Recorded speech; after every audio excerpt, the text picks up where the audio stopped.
دور موجود میں دو طرح کی افکار ہیں جو دیکھنے کو ملتی ہیں۔ ایک مخصوص طبقہ ہے جس نے چند عبادات کے مجموعے کو دین قرار دے دیا، باقی معاملات زندگی، کاروبار، طرز معاشرت، لوگوں کے ساتھ رویے، وہ ان کی ترجیح ہی نہیں ہے، وہ اس کو اپنا ایک نجی معاملہ سمجھتے ہیں۔ جس طرح کہ وہ ایک علاقے کے اندر منشیات بھی بیچ رہے ہوتے ہیں اور نماز کے وقت ایک طرف گٹھڑی رکھ کر کے نماز شروع کر دیتے ہیں، تو ان کو اگر کہا جائے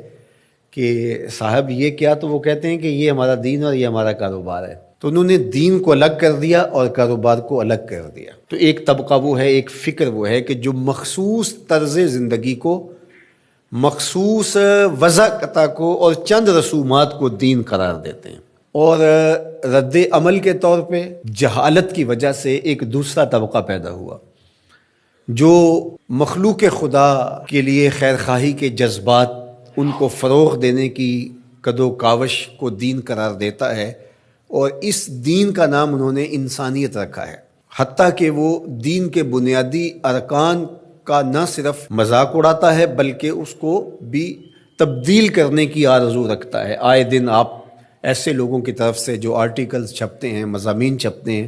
مختلف رسائل میں، جرائد میں، اخبارات میں، اور مختلف ہمارے میڈیا کے اوپر جو ٹاکس ہوتی ہیں ان کے اوپر آپ دیکھتے ہیں کہ وہ حج کا کہہ رہے ہوتے ہیں کہ اتنا پیسہ حج پہ لگ رہا ہے،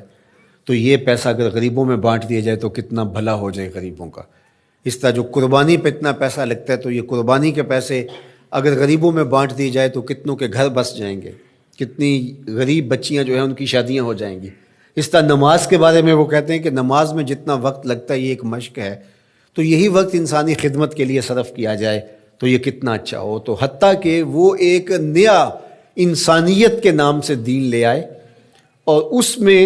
وہ ان عبادات کو اور دین کی ان چیزوں کو انہوں نے خارج کر دیا، اور دوسری جانب کچھ لوگوں نے چند عبادات کو دین سمجھ لیا اور باقی جو چیزیں ہیں ان کو ترک کر دیا۔ قرآن مجید میں مذمت کی کہ فَوَيْلٌ لِّلْمُصَلِّينَ الَّذِينَ هُمْ عَنْ صَلَاتِهِمْ سَاهُونَ الَّذِينَ هُمْ يُرَاءُونَ وَيَمْنَعُونَ الْمَاعُونَ۔ ان نمازیوں کی مذمت کی گئی کہ جو سجدے پہ سجدہ تو کرتے ہیں، تکبیر اولیٰ بھی قضا نہیں ہونے دیتے، پہلی صف میں بھی کھڑے ہوتے ہیں، لیکن ان سے عاریتاً کوئی چیز مانگ لو تو نہیں دیتے۔ الماعون کی شرح کے اندر علماء نے لکھا ہے یہ وہ چیزیں ہیں جو عمومی طور پہ ہمسایوں کو، رشتہ داروں کو اور ملنے والوں کو عاریتاً یا ہبتاً دے دی جاتی ہیں۔ جس طرح آج کے دور کے اندر کسی کو وائپر دے دیں،